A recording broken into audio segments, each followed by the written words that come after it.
আৰু এবাৰ লৈ আহিছো আন এটা বিশেষ গুৰুত্বপূৰ্ণ ইস্যু অফ দি ডে আৰু ইস্যু হৈছে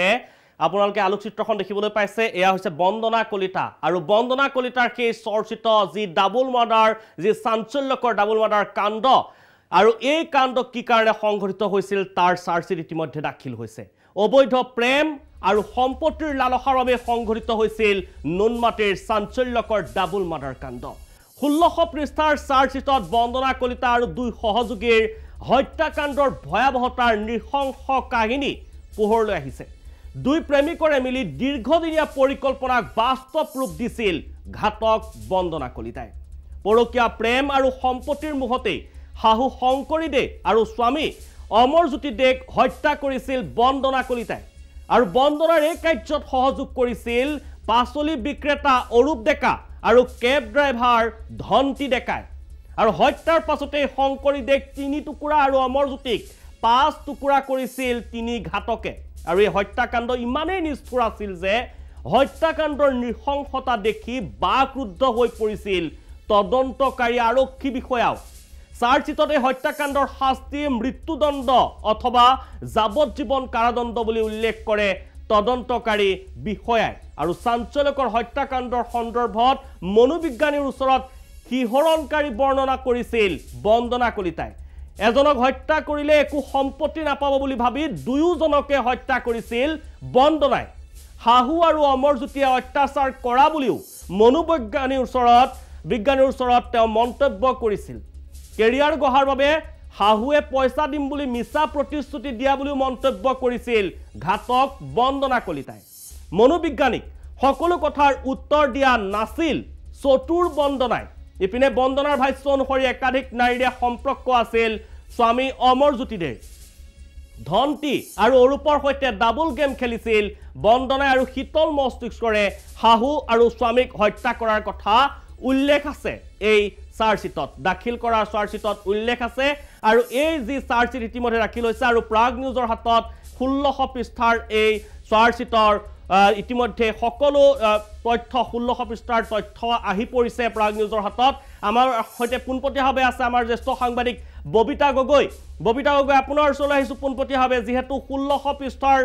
চাৰ্জশিট একমাত্ৰ প্ৰাগ নিউজৰ হাতত আহি পৰিছে আৰু আপোনাৰ হাতত আছে সেই 1600 পৃষ্ঠাৰ চাৰ্জশিট আৰু প্ৰতিটো পৃষ্ঠাতে শিহৰণকাৰী বৰ্ণনা আৰু শিহৰণকাৰী যি বৰ্ণনা আগবঢ়াইছিল সেয়া উল্লেখ কৰিছে তদন্তকাৰী বিষয়াই সবিশেষ জনাওক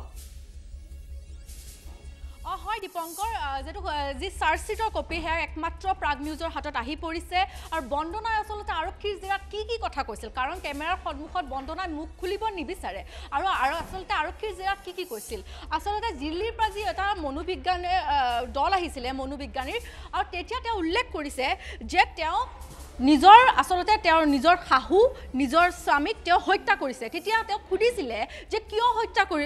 দুজনক কিয় হত্যা কৰিবলগীয়া হ'ল কৈছে মই যদি এজনক হত্যা কৰোঁ তেতিয়া হলে মই আনজনে মোক যেটো উলাই দিব ঘৰৰ পৰা তেওঁ কৈছে যদি মই হাজবেণ্ডক যদি হত্যা কৰোঁ তেতিয়া হলে হাহুৱে মোক উলাই দিব আৰু যদি মই হাহুক হত্যা কৰোঁ তেতিয়া হলে মোক হাজবেণ্ডে উলাই দিব আৰু লগতে তেওঁ এটা কথা কৈছে যে তেওঁ সদায় তেওঁ নিজৰ স্বামী আসলতে তেওঁ ড্ৰাগছ আসক্ত বুলি ক'ব বিচাৰিছে আসলতে ভিকটিম কাৰ্ড প্লে কৰিব তেওঁ চেষ্টা কৰিছে তেওঁ নিজকে ধোৱা তুলসীৰ পাত খজাব চেষ্টা কৰিছে বন্দনাই যে কৈছে যে মোৰ স্বামীৰ বহু যুৱতীৰ সৈতে সম্পৰ্ক আছিল আৰু সেই কাৰণে মই অতিষ্ঠ হৈ পৰিছোঁ আৰু অতিষ্ঠ হৈ পৰি মই এই সিদ্ধান্ত ল'বলৈ বাধ্য হৈছোঁ তেওঁ বহু দিনৰ পৰা এইটো পৰিকল্পনা কৰিছিল কিন্তু তেওঁ সহযোগী পোৱা নাছিল আৰু সহযোগী পোৱা নাছিলে কাৰণে এই ধন্তি আৰু অৰূপক আসলতে প্ৰেমৰ জালত পেলাইছিল আৰু তেওঁ কৈছে যে ফেচবুকত আসলতে অনামিকা নামত তেওঁ বন্দনা কলিতা নামত ফেচবুক একাউণ্ট খোলা নাছিল অনামিকা নামত আৰু তাৰ পিছত মনোবিজ্ঞানী যেতিয়া সুধে তোমাৰ প্ৰেমৰ সম্পৰ্ক আছিলে নেকি তেতিয়া তেওঁ কৈছে যে মোৰ প্ৰেমৰ সম্পৰ্ক নাছিলে তাৰ মানে তেওঁ মিছাৰ আশ্ৰয় লৈছে আৰু ইতিমধ্যে ধন্তি আৰু অৰূপে নিজেই কৈছে হয় আমাৰ প্ৰেমৰ সম্পৰ্ক আছে আৰু সেই কাৰণেই মই তেওঁ বন্দনাক সহায় কৰিছোঁ আৰু লগতে এটা কথা কৈছে যে এই কাম কৰি এই ঘটনা কৰি কাণ্ড কৰি মই কিন্তু অলপো অনুতপ্ত নহয় এতে লিখা আছে স্পষ্টকৈ মই ভিডিঅ' জাৰ্নেলিষ্টক দেখুৱাবলৈ অনুৰোধ জনাইছোঁ মই শান্তিহে পাইছোঁ I feel peaceful I do not regret whatever I did মই কোনো ধৰণৰ অনুতপ্ত নহয় এই কাণ্ড কৰি আৰু তেওঁ কৈছে আৰু এটা কথা যে মাদাৰ ইন যদি if I had only kill my husband then my mother in law would have kick me out আৰু সেইকাৰণে মোক মাদাৰ ইন লনে ওলাই দিব আৰু and if only mother in law died then my husband would not give me anything মোক হাজবেণ্ডে একো নিদিব আৰু সেইকাৰণে মই দুজনকে মাৰিবলৈ সিদ্ধান্ত ল'লোঁ আৰু লগতে তেওঁ এটা কথা কৈছে তেওঁ যিহেতু উচ্চাকাংক্ষী আছিল এয়া স্পষ্ট হৈ পৰিছে তেওঁ কৈছে যে মোক তেওঁ আচলতে যে জিম ইনষ্ট্ৰাক্টৰ আছিল এটা জিম খোলাৰ মন আছিল আৰু সেইকাৰণে তেওঁ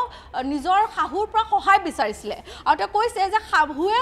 তেওঁ প্ৰমিছ কৰিছিল C head promise to give মি মানি কিন্তু পিছত মোক সেই প্ৰমিছ আচলতে ফুলফিল নকৰিলে আৰু তেওঁ লগতে তেওঁ কৈছে যে যি ধৰণৰ ভাড়া পায় ফ্লেটৰ ভাড়া পায় শংকৰীদেৱে সেই ভাড়াসমূহ আচলতে তেওঁক লাগে সেই ভাড়াসমূহ তেওঁ ভাগ নাপায় আৰু সেইকাৰণে তেওঁ খং আৰু সেইকাৰণে এই সিদ্ধান্ত ল'লে আৰু এটা কথা ক'ব লাগিব যে 17 আগষ্টত এই ঘটনাটো সন্ধিয়া 6:30 কৰিছে আৰু নাৰেংগীৰ প্ৰথমতে 26 জুলাইত নিজৰ শাহুক হত্যা কৰিছিলে আৰু সন্ধিয়া 6:30 দুটা ঘটনাৰ টাইমিং একেই প্লেনিং একেই টাইমিং একে কাৰণ সেইখিনি সময়ত মানুহ কম থাকে আৰু তাৰপিছত তেওঁ কি কৰিছে 3 টুকুৰা কৰাৰ কথা নিজেই স্পষ্টকৈ তেওঁ মনোবিজ্ঞানীৰ ওচৰত স্পষ্টকৈ কৈছে যে 3 টুকুৰা মই কৰিছিলোঁ আৰু আচলতে তেওঁৰ নিজৰ স্বামীক আচলতে কেনেকৈ হত্যা কৰিছে তেওঁ স্বামীক হত্যা কৰিছে 17 আগষ্টত আৰু তেওঁ কৈছে যে ৰুমত প্ৰথমতে কৈছে যে খাপ ওলাইছে তেওঁ প্ৰথমতে কৈছে ৰুমত খাপ ওলাইছে আৰু সেই এটা চলেৰে নিজৰ আচলতে নিজৰ হাজবেণ্ডক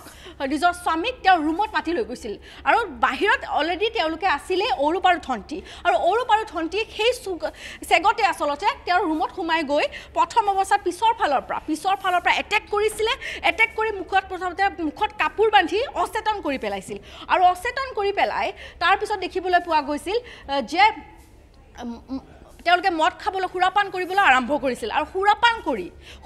কৰি তেওঁক আচলতে টুকুৰা টুকুৰিকৈ কাটিছিলে আচলতে এই টুকুৰা টুকুৰি বন্দনাই নিজেই কৰিছিলে আৰু লগতে এটা কথা ক'ব লাগিব যে যেতিয়া তেওঁৰ নিজৰ স্বামীক হত্যা কৰিছিলে তেতিয়া তেওঁ কি কৰিছিলে দুখন ভৰি শ্বাসৰুদ্ধ কৰি লৈছিলে আৰু ভৰি দুখন আচলতে ধন্তিয়ে ধৰিছিলে আৰু হাত দুখন আচলতে অৰূপে ধৰিছিল সেই কথা নিজে স্পষ্টকৈ আছে এই চাৰ্জশ্বিটৰ কপিত আৰু তেওঁলোকে কৈছে আৰু তাৰপিছত দাৰে খপিয়াইছিলে বন্দনাই আৰু তাৰপিছত 5 টুকুৰা কৰিছিলে আৰু সুৰাপান কৰি তাৰপিছত তেওঁলোকে বাথৰুমত গৈছিলে আৰু বাথৰুমত গৈ তেওঁলোকে টুকুৰা টুকুৰি কৰি পেলাইছিল তেতিয়া এটা কথা সুধিছিলে যে মনোবিজ্ঞানী সুধিছিলে যে তুমি কিয় টুকুৰা টুকুৰা কৰিলা তেতিয়া তেওঁতো কৈছে যে তেতিয়া যাতে কোনো ধৰণৰ যাতে প্ৰুফ থাকি নাযায় সেইকাৰণে তেওঁ এই সিদ্ধান্ত ল'লে আৰু লগতে ক'লে যে তুমি কিয়ৰ কাৰণে প্ৰথমে যে মিছিং ৰিপৰ্ট কিয় লিখালা এই ঘটনাৰ পিছত এই ঘটনাটো পোহৰলৈ নাহোঁতে তুমি কিয় মিছিং ৰিপৰ্ট লিখালা তেতিয়া তাই কৈছে যে মই যদি মোক I had to do something otherwise everyone would doubt me কাৰণ তেওঁক সকলোৱে সন্দেহ কৰিব আৰু সেইকাৰণে তেওঁ মিছিং ৰিপৰ্ট লিখালে আৰু এটা কথা যে উল্লেখ আছে যে কোনো ধৰণৰ যেতিয়া এই কথাখিনি যেতিয়া কৈ আছিল এই কথাখিনি যেতিয়া মনোবিজ্ঞানীৰ ওচৰত কৈ আছিল মই স্বামীক টুকুৰা টুকুৰকৈ কাটিছোঁ আৰু মই শাহুক টুকুৰা টুকুৰকৈ কাটিছোঁ তেতিয়া তেওঁৰ কোনো ধৰণৰ ন' চাইন অফ ডিছকমফৰ্ট কোনো ধৰণৰ তেওঁৰ কমফৰ্ট পুৰা একদম ডেম কেয়াৰ ৰূপত কৈ আছিল কোনো ধৰণৰ অনুতপ্ত নাছিল কোনো ধৰণৰ কথাখিনি কওঁতে দুখ নাছিল কোনো ন' চাইন অফ ডিছকমফৰ্ট বুলি কৈছে আৰু গোটেইখিনি কথা তেওঁ একদম তেওঁ কৈ গৈছিল কিন্তু তেওঁ এটা কথা উল্লেখ কৰিছে চাৰ্জশ্বিটত যে তেওঁলোক তদন্তকাৰী বিষয়া আচলতে আচৰিত হৈ পৰিছিলে এনেধৰণৰ কাণ্ড কৰিব পাৰেনে আৰু সেইকাৰণে তেওঁলোকে এই নৃশংস কাণ্ডৰ তেওঁ শাস্তি তেওঁলোকে কৈছে যে ফাঁচি নহ'লে যাৱজ্জীৱন কাৰাদণ্ড হ'ব লাগে হয় ববিতা গগৈ এই মুহূৰ্তত আপোনাক ধন্যবাদ জ্ঞাপন কৰিছোঁ আৰু 1600 পৃষ্ঠাৰ চাৰ্জশ্বিটৰ প্ৰতিটো পৃষ্ঠাতে শিহৰণকাৰী বৰ্ণনা ইতিমধ্যে আমি উল্লেখ কৰিছে আমাৰ সাংবাদিক ববিতা গগৈ আৰু এই শিহৰণকাৰী বৰ্ণনা ইতিমধ্যে দাখিল কৰা হৈছে চাৰ্জশ্বিট দাখিল কৰা হৈছে আৰু চাৰ্জশ্বিটৰ পৃষ্ঠাই ইতিমধ্যে শিহৰণকাৰী বৰ্ণনা আৰু কোনো ধৰণৰ অনুশোচনা নাই বৰ্তমান সময়তো আদালতলৈ অনাৰ সময়ত দেখিবলৈ পোৱা গৈছে কেমেৰাত ধৰা পৰিছে হাঁহি আদালতলৈ আহিছে